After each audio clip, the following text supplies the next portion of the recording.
Pak Amiruddin, selamat malam. Bu, Selamat malam Pak Amiruddin. selamat malam Bu. Sehat Pak Amiruddin? Alhamdulillah sehat. Aduh, saya sebagai perwakilan dari Kompas TV, teman-teman di sini semuanya berbahagia, semuanya sangat berbangga dengan apa yang sudah diraih oleh Gracia Poli dan juga Apriani Rahayu. Lusa ya Pak ya akan bertanding di final Olimpiade Tokyo 2020 untuk cabang olahraga bulu tangkis. Kalau keluarga sempat nonton nggak tadi Pak pertandingannya? Sempat Bu, keluarga. Nonton di mana Pak? Nonton bareng Bu di sini. Oh, di rumah ya? Iya. Lalu apa tadi yang terjadi ketika Ani akhirnya tampil begitu bersama pasangannya Gracia lalu menang? Tadi sudah masuk Bang. Syukur Bu. Kita bersyukur semua keluarga di sini. Sulawesi Tenggara. Sudahkah sempat bertelepon dengan Ani, Bapak? Sebelum berangkat dari hotel, Oke. Oh, sebelum pertandingan ya? baru saya doa mau berangkat. Selalu. Begitu habis baik, ini juga, apalagi mau jagung, berdua. Pak Amiruddin, saya tidak terlalu bisa mendengar suara Anda. Apa yang dibincangkan dengan Ani, Bapak?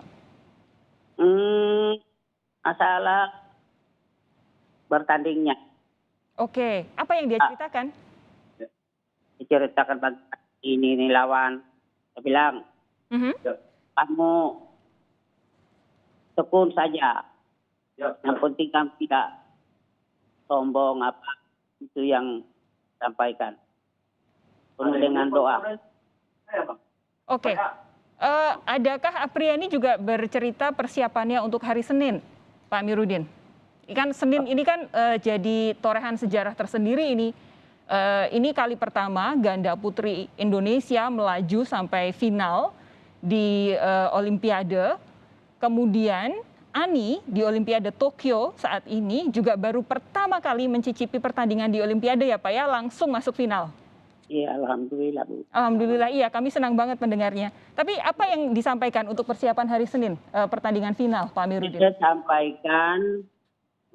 sampaikan pada istirahat tenaga fit itu, dan jangan lupa Jangan lupa apa Pak Amiruddin? berdoa. Oh, berdoa. Bagaimanapun doa itu bagus.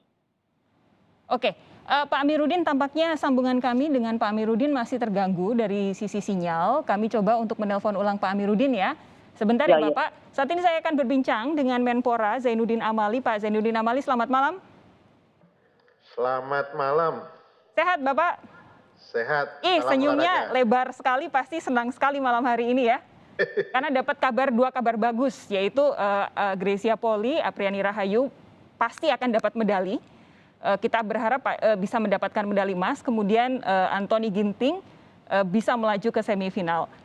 Apa yang hari ini dipikirkan oleh seorang Menpora? Ya, tentu saya memikirkan bagaimana ke depannya. Olimpiade Tokyo sebentar lagi kita akan tinggalkan. Saya langsung berpikir bagaimana kita menghadapi Olimpiade Paris tahun 2024. Dan apa yang sudah dilakukan oleh kontingen Indonesia sekarang ini luar biasa perjuangan mereka. Karena kita tahu bahwa atmosfer bertanding di Olimpiade itu berbeda dengan di tempat-tempat lain. Saya beri contoh misalnya untuk bulu tangkis. Mereka bertanding di series dan kejuaraan-kejuaraan dunia lainnya. Mungkin kalau hari ini kalah, mereka masih bisa ada kesempatan minggu depan atau bulan depan untuk bisa bertanding, bertemu lawan yang sama.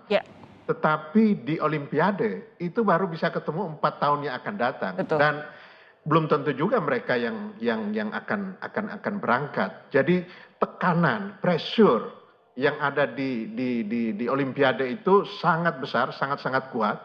Jadi saya hanya berharap supaya mereka tidak terlalu tertekan, tidak terlalu merasa ada beban, sehingga saya mencoba untuk berkomunikasi dengan teman-teman yang ada di sana. Saya minta untuk sepanjang hari tadi buat mereka rileks ya. Bahkan saya sempat ngobrol sebentar dengan Gracia karena Ya. tadi saya cari Apriani katanya lagi sedang sholat sama Gracia. Saya sampaikan bahwa nggak usah mikirin beban apapun. Saya tidak memberi kamu beban, tetapi kamu main lepas, kamu main dengan enak saja.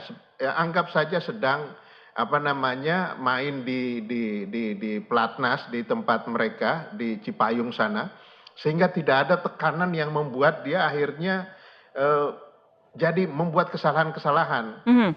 Dan dia senang. Saya bilang mungkin dia berpikir ini menteri pasti membebani harus emas.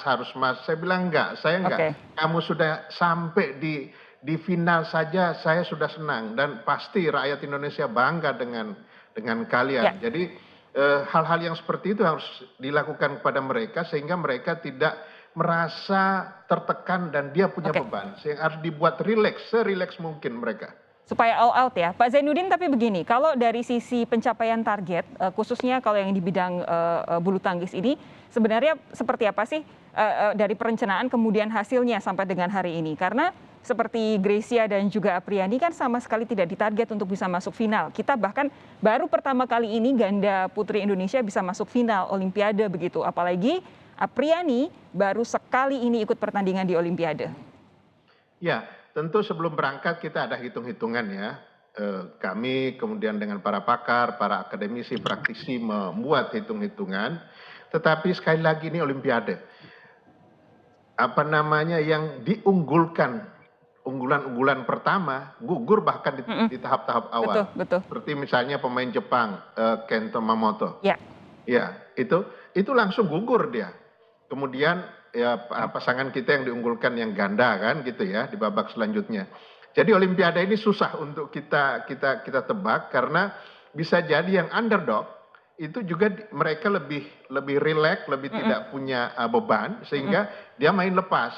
Sehingga yang sudah diunggulkan, unggulan apalagi unggulan atas ya, itu mereka punya beban. Nah, bagaimana dengan target? Makanya saya sampaikan sejak awal, target kita adalah ada keinginan kita untuk memperbaiki apa yang kita peroleh pada saat di Olimpiade Rio de Janeiro yang tahun 2016 yang lalu. Tapi itu tidak boleh jadi beban. Dan saya dari awal tidak membuat beban itu hanya di satu atlet, satu pasangan, tetapi ini adalah tugas seluruh kontingen, tugas seluruh 28 orang yang berangkat. Dengan demikian pencapaian perbaikan peringkat itu adalah menjadi tugas dan tanggung jawab dari 28 orang. Pak Zainuddin, saat ini kami sudah kembali terhubung dengan ayah dari Apriani Rahayu, Pak Amiruddin. Pak Amiruddin, selamat malam, selamat datang kembali. Tadi kami baru bisa mendengar suara Pak Amiruddin. Saat ini saya juga berbincang dengan Menteri Pemuda dan Olahraga, Pak Amiruddin, bersama Pak Zainuddin Amali. Pak Zainuddin, ada yang ingin disampaikan kepada Pak Amiruddin lebih dulu? Ya, untuk Pak Amiruddin selamat karena putrinya luar biasa, menjadi kebanggaan seluruh rakyat Indonesia dan juga menjadi kebanggaan keluarga. Dan apalagi sekarang dia sedang menghadapi pertandingan yang cukup bersejarah dalam hidupnya. Saya mohon Bapak beri dukungan dan doa dan kasih dia semangat serta bikin dia senang-senang, bikin dia gembira hatinya supaya dia bertanding besok itu atau lusa tidak ada beban apa-apa. Dukungan keluarga sangat menentukan Pak Amiruddin untuk seorang atlet. Ya, silakan Pak Amiruddin. Saya namanya orang tetap saya mendoakan media juara. Hanya kuncinya dari orang tua yang Abdal. Doain. Pokoknya begitu dari host Jepang itu saya ngantar. Kumpul saya ada di Sulawesi Tenggara ini. Ya. Tetap saya antar. Pak Amiruddin, tadi saya sempat bertanya kepada Bapak sebelum sinyal menjadi buruk. Sudahkah bertelepon atau berkontak dengan Ani setelah pertandingan tadi, Pak? Sudah, Bu. Sudah. Langsung itu dia nelpon saya. Apa yang disampaikan, Pak? Bilang alhamdulillah doanya full dengan keluarga. Oke, jadi ngobrol bersama keluarga besar ya? Iya. Apakah diceritakan mungkin Ani gugup atau ada persiapan-persiapan khusus untuk hari Senin pertandingan final, Pak Amiruddin? Kalau Apri itu rasa-rasanya sih, Bu. Gimana? Mohon maaf, tolong diulang. Tidak pernah gugup. Oh, dia tidak pernah gugup ya? Ini cerita ini, tidak cerita ini waktu main di Kota Limapen, hari meninggal di rumahnya. Tidak gugup. Oh, tidak gugup. Iya, maksudnya dia juara waktu di Kota Limaperu. Hanya meninggal. Oke. Kalau Apri biasanya bermain memang sangat tenang ya, Pak ya? Iya. Oke. Lalu terakhir ketemu dengan Apri sebelum berangkat ke Tokyo itu kapan, Pak Amiruddin? Seminggu mau berangkat, saya panggil ziarah orang tua. Dia pulang dulu, tiba hari Jumat 1, ziarah kuburan. Hari dia pulang jam 8. Oke, ziarah ke makam ibunda ya? Tempat dia pulang berangkat ke Tapi sebelum berangkat ke Tokyo, apakah Pak Amiruddin dan keluarga besar sempat khawatir dengan pandemi? Karena kan berarti Apriani harus terbang jauh begitu, harus bertanding di tengah pandemi seperti ini, tentu ada risiko-risiko tersendiri. Khawatir nggak, Pak? Sama sekali tidak. Tidak ya? Sama sekali tidak khawatir. Tapi boleh tidak Pak Amiruddin bercerita kepada kami? Jadi dulu itu Apriani bisa sangat menyukai bahkan menggilai bulu tangkis itu, ceritanya seperti apa sih? Siapa yang ngajarin dia pertama kali untuk bermain bulu tangkis, Pak Amiruddin? Pertama kali masih kecil. Pasti usia itu kan almarhum pemain bulu tangkis. Jadi itu yang mendongkrak dia latihan keras. Oke, jadi suka bulu tangkis karena ibu ya? Iya, karena ibunya. Yang kami dengar Pak Amiruddin sendiri juga berusaha sekuat tenaga untuk selalu menyediakan dukungan dana gimana pun caranya supaya dia bisa bertanding ya Pak ya? Nah, kalau masalah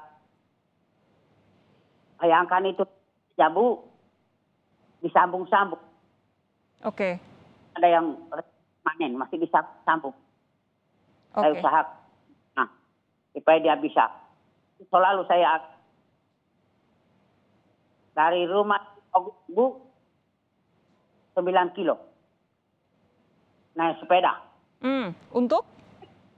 Saya yang naik sepeda, dia yang lari. Latihan fisik. Memang kalau fisiknya dari kecil itu. Ya. Karena kebetulan kebanyakan laki-laki pemain taekwondo. Jadi dia itu kakaknya. Nah, akhirnya dia jadi. Pak Amiruddin, selama ini apakah Apriani pernah bercerita? Ini kan sudah bertanding di Olimpiade. Kita tentu berharap dia akan mendapatkan hasil terbaik pada hari Senin lusa begitu. Tapi pernah tidak Apriani bercerita target-target ke depan apa saja? Dia ingin bertanding dan menang di mana saja? Nah, itu tetap dia cerita gimana saya barat terus. Dan selama dia sejak September 2000, alhamdulillah keluar main negeri pun mau di dalam negeri tetap juara. Oke. Pak Zainuddin Amali, ini satu hal yang membuat saya sangat bangga bahkan mungkin terharu kalau mendengarkan membaca cerita-cerita tentang Apriani adalah bahwa ketika kecil ini kan berasal dari wilayah Konawe. Ada sekian banyak halangan untuk dia kemudian bisa bertanding dan ikut sekolah bulu tangkis, bahkan untuk betul-betul bertanding di level yang berjenjang begitu. Ini menunjukkan bahwa sebenarnya potensi kita di wilayah-wilayah yang mungkin tidak terlihat oleh pusat-pusat kegiatan olahraga di Jakarta itu sebenarnya tinggi sekali. Dari pelajaran tentang apa yang dialami oleh Apriani Rahayu ini, kira-kira dalam waktu beberapa tahun ke depan, apa yang bisa kita lakukan supaya bibit-bibit yang ada di seluruh Indonesia itu bisa betul-betul terjaring? Pak Zainuddin. Ya, Pak Presiden Jokowi sudah memberi arahan kepada kami untuk mereview total ekosistem pembinaan olahraga nasional. Nah, termasuk yang tadi yang disampaikan itu. Jadi kita ini penduduknya 267 juta lebih. Tidak mungkin nggak ada talenta yang kita bisa dapat. Tetapi mungkin saja cara pengelolaan kita yang belum, manajemen kita yang belum pas. Oleh karena itu kami menindaklanjuti arahan Bapak Presiden itu, kami segera melahirkan Grand Design Olahraga Nasional. Nah, salah satu yang ada di dalam situ, bagaimana untuk menjangkau talenta-talenta di seluruh Indonesia, kita bekerja sama dengan penyedia big data untuk bisa memantau data di seluruh Indonesia. Saya sebut saja dengan PT Telkom ya, karena mereka yang ada datanya. Dan dari situ kita akan lihat mana potensi-potensi, mana talenta-talenta. Itu satu. Yang kedua, di dalam Grand Design Olahraga Nasional itu, kita juga akan membangun atau menguatkan apa yang kita sudah miliki sekarang, yakni sentra-sentra pembinaan olahraga di berbagai daerah. Di dalam Grand Design itu ada 10 sentra yang di seluruh Indonesia, tentu sesuai dengan karakteristik olahraga yang menonjol di daerah itu. Jadi kita akan jaring sebanyak mungkin para talenta-talenta kita, dan di dasar itu ya, di dalam Grand Design itu, kita di awalnya akan menjaring 250.000 atlet talenta. Dan kita bekerja sama dengan sekolah-sekolah, tentu melalui Kemendagri, karena itu di bawah kabupaten, kota, dan provinsi. Kemudian juga dengan Kementerian Pendidikan dan Kebudayaan Ristek. Jadi ini yang kita lakukan, karena terus terang selama ini pembinaan kita itu tidak terdesain dengan bagus, sehingga untuk menciptakan terciptanya prestasi-prestasi yang ada itu by accident. Nah, stop, kita tidak boleh lagi mendapatkan prestasi by accident, harus by design. Oleh karena itu maka talenta-talenta sebagaimana yang tadi diceritakan oleh Pak Amiruddin tadi, mudah-mudahan akan terjaring dengan sistem big data yang kita akan gunakan ini. Oke, kita nanti lihat hasilnya. Tapi saya ingin sebelum kita nanti lanjut ke segmen selanjutnya, Pak Zainuddin, ini yang kami dapatkan informasi terakhir adalah pasangan ganda putra Hendra Ahsan gagal untuk memenangkan pertandingan, artinya gagal untuk membawa pulang medali perunggu. Apa yang bisa Anda sampaikan, Pak Zainuddin? Ya, mereka sudah berjuang, sudah luar biasa. Lolos kualifikasi itu satu hal yang paling penting. Kemudian mereka sampai dengan babak yang sekarang ya, yang mereka itu juga perjuangan luar biasa. Kita harus apresiasi, kita harus ucapkan terima kasih kepada perjuangan para atlet-atlet kita. Jangan dilihat karena misalnya mereka tidak mendapatkan medali, kemudian kita perbedakan apresiasi kita kepada mereka. Saya kira tidak, karena itu juga akan secara psikologis akan membuat atlet itu tidak akan bersemangat ke depannya. Toh juga kalau tidak berhasil kita tidak mendapatkan apresiasi apa-apa. Nanti setelah ini saya akan coba untuk video call dengan Aksan dan Hendra pasangannya. Oke, Pak Amiruddin masihkah bersama kami? Saya mau pertanyaan terakhir buat Pak Amiruddin. Akan kapan lagi ngobrol dengan Apriani sebelum final, Pak? Hanya sebentar, pasti saya bikin. Oke, selama ini telepon tiap hari berarti? Tiap hari. Oke, Begitu mau makan telepon, mau tidur telepon. ya. Apalagi kalau tolong bacakan, saya mau berangkat. Oke. Yang jelas nanti kalau Pak Amiruddin sudah berhasil bertelepon dengan Apriani, sampaikan salam kami. Kami mendukung sepenuhnya Apriani bersama pasangannya Grecia. Kami doakan sepenuh hati. Semoga hari Senin nanti mendapatkan hasil yang terbaik, Pak Amiruddin. Terima kasih Pak Amiruddin ya sudah bergabung bersama kami malam hari ini di Kompas TV. Pak Zainuddin jangan kemana-mana, tetap bersama kami. Kita akan lanjutkan di segmen selanjutnya.